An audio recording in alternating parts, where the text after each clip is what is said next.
Surface area and volume of a rectangular prism. So, as I mentioned in a previous video, there's a formula for this, but you don't need a formula.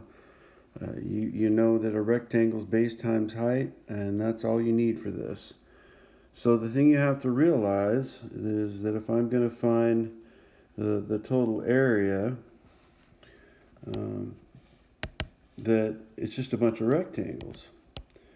So if I look at this front face right here, realize that there's one of those in the very front of the shape, but there's also one in the back. There's two of every shape in a rectangular prism.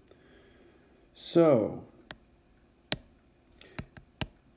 if we take that front rectangle I just pointed out, it's 13 across the bottom, and up and down here it's 8. So there are two of those, 2 times a rectangle that is 13 by 8, plus on the side of this thing over here there is a rectangle that's 5 by 8. So there are 2 rectangles that are 5 by 8, plus the bottom. The bottom of the thing is right there. There's one at the bottom and one at the top up here. So there are 2 of those. So plus 2 rectangles that are 13 across the bottom and 5. This is the base, 13 by 5. 13 by 5. So all I have to do is add up all those numbers, multiply and add. So this ends up being 208 plus 80 plus 130, which gives us 418. And this is area, the area of all the outside faces added together.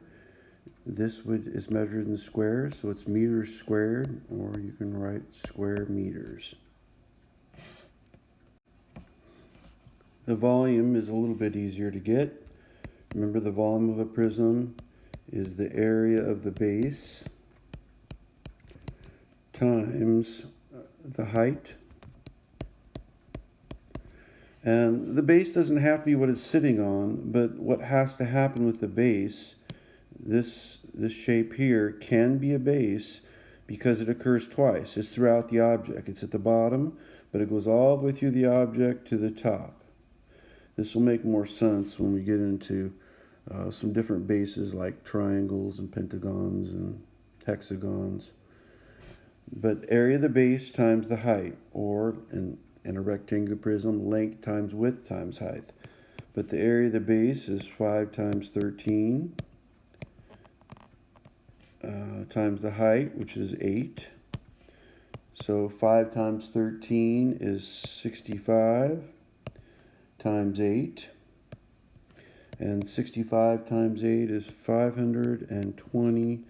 And again, this is volume, so meters cubed, or you could say cubic meters.